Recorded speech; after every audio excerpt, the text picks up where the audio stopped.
Technical Working Group of the Independent Commission for Infrastructure conducted its fifth closed-door asset recovery meeting in connection with the flood control anomalies. Joining us now, we have TWG Chair and Acting Executive Director of the Cybercrime Investigation and Coordinating Center, Aboy Paraiso. Magandang umaga sa inyo, Chair. Welcome back to the show.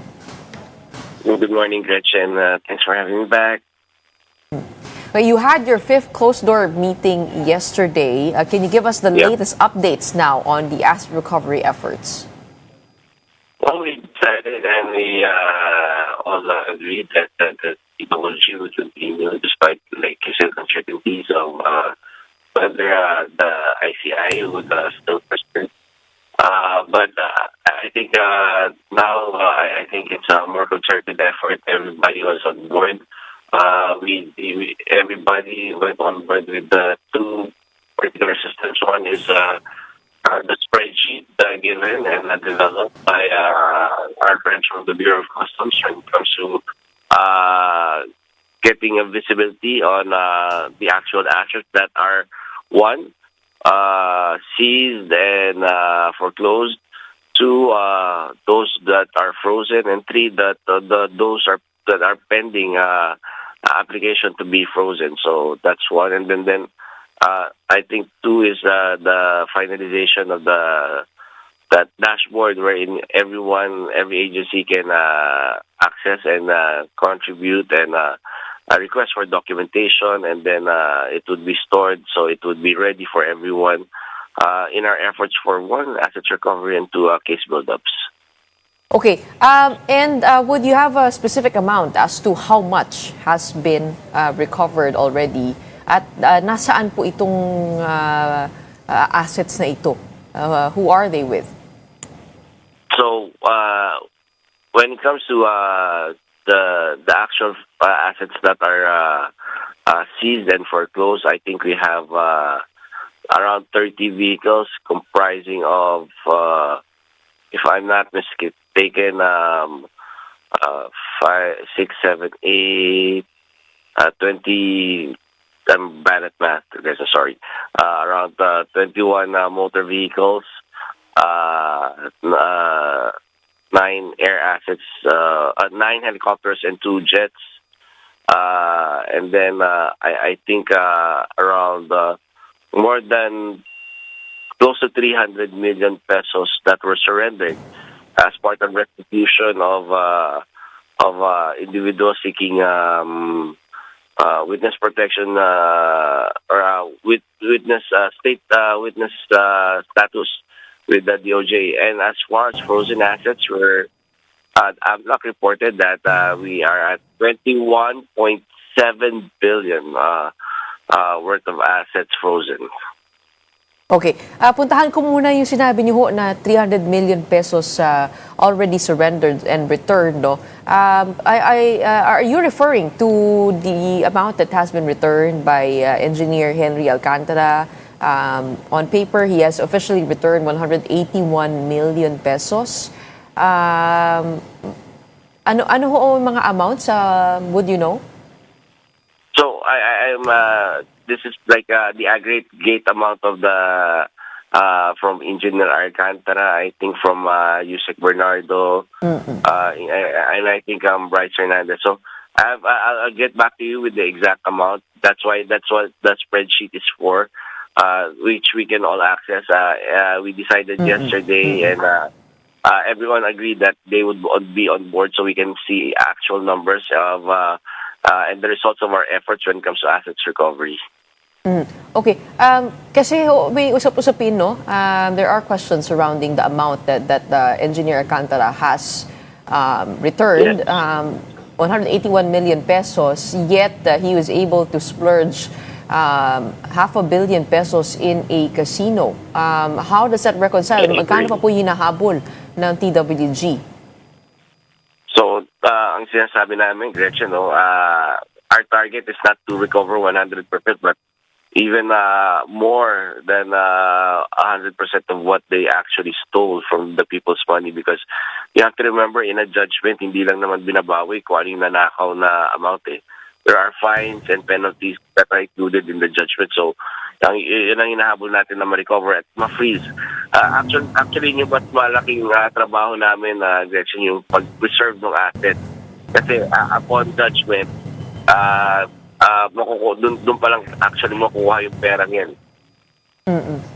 Pero meron kayong oversight po dito sa kung ano yung actual amount that is with Engineer Alcantara, with Bryce Hernandez, with the Usec Bernardo, the BGC boys?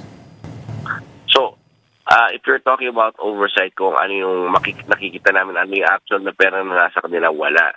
So what we do is we get hold of all the assets under their names, under their immediate family names, so parang makukuha natin talaga sila and then have them preserved. To freeze the bank accounts. Mas ganun ho. Yes. Not only the bank accounts, the freezing, the freeze order includes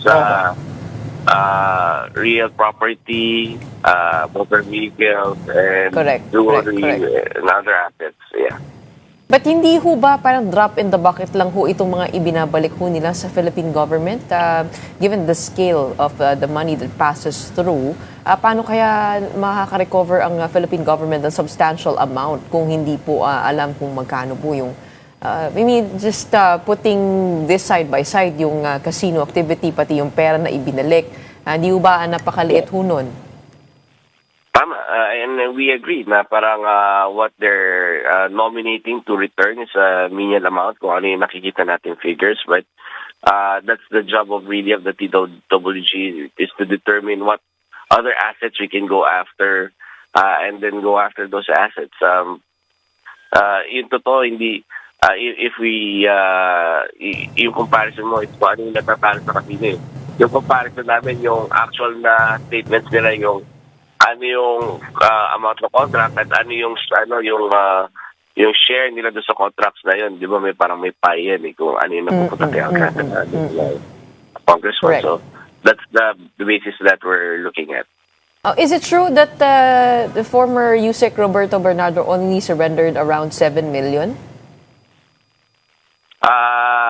I think more, but again, to have the exact figure, I think we're waiting on the onboarding of the DOJ as to the amounts that are already surrendered as part of the restitution requirement made by them in order for witnesses to be admitted into their witness protection program and the state witness status. And going now to the case of Zaldico, lately, January 8, 14 out of 24 vehicles were seized. How was this found? And ano pa po yung challenges when it comes to the air assets because they are owned by Miss Cibis Aviation. So lahat po ba yun pwede nang habulin ng government? I do understand that there are air assets that have been flown out of the country already. Yep. So, when it comes to the property of former Congressman Ko, we even during the holidays and dito naman nagpapasalamat tayo sa ibang mga partner agencies natin like the AMLAC, the BOC, I think the SEC, and the PNP, NBI, law enforcement agencies natin. Over the course of the Christmas break, they were able to secure warrants and were able to seize the properties of former Congressman Ko do sa isang condo in BGC. Tapos, and in fact, if you visit the ITI office and headquarters, andun yung mga vehicles na yun.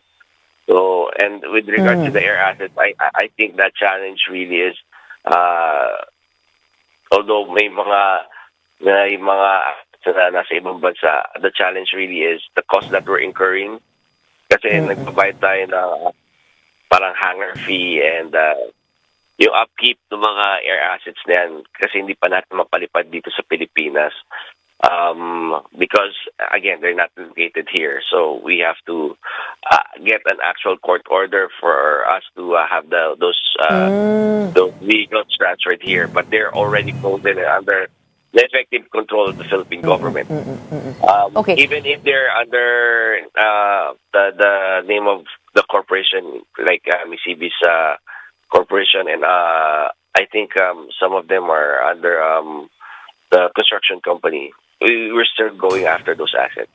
Okay, napapabalitaan din ho na marami hong real property o bahay itong si Congressman Zaldico.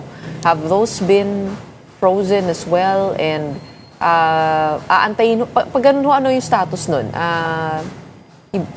Aantayin ho yung, yung ruling ng courts before doing anything to the properties? So to give you an idea, Gretchen, of how the application operates is when it comes to certain personalities that are being investigated by the ITI, we inquire on all their assets. So we give out the list of the names of the personalities involved, as well as the corporation and other individuals related to them.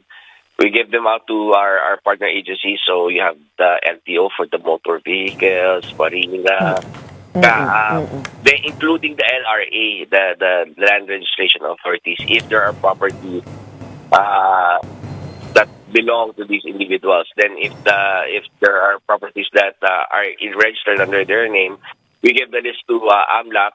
The AMLAC processes the request for the freezing of these assets to the CA. The CA gives us the order to freeze the assets. Then we freeze the assets. So yun yung process na ina-undergo natin. Okay. And how about the accounts of Senators Joel Villanueva, Senator Jinggoy Estrada? Are those still frozen? Well, I believe that some of their accounts are frozen, but